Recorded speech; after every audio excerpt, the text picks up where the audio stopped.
Hi family. Tuesday morning எழுந்திரிச்சோன்னே மிரக்கஸ் சாம்பார் பண்ணியாச்சு.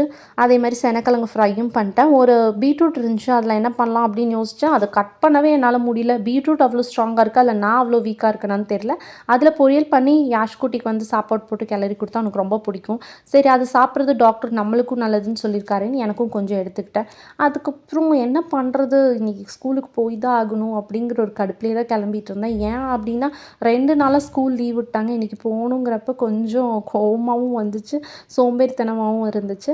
ஆப்பிளில் வந்து இப்போ ஹனி போட்டு தரனால ஸ்நாக்ஸ் காலியாகிட்டு வந்துடுது. அப்புறம் கவுனி அரிசி கஞ்சி வச்சுருந்தேன், அதெல்லாம் ரெடி பண்ணி எல்லாம் பேக் பண்ணியாச்சு. பசங்களுக்கு ஒவ்வொன்றும் பார்த்து பார்த்து பண்ணுறப்ப அதில் பசங்க எனக்கு இது பிடிச்சிருக்குமா, இதுக்கு ரொம்ப தேங்க்ஸு அப்படின்லாம் சொல்கிறப்ப எனக்கு அவ்வளோ ஒரு சந்தோஷம். ஏன்னா என் அம்மா வந்து நான் காலேஜ் முடிக்கிற வரைக்கும் சரி, மேரேஜ் ஆனதுக்கப்புறம் கூட எனக்கு பார்த்து பார்த்து எனக்கு பிடிச்சதா செய்வாங்க. ஏன்னா புள்ள அப்படி தான் சாப்பிடுவாளான்னு சொல்லிட்டு. தேங்க்ஸ் ஃபார் வாட்சிங். பை.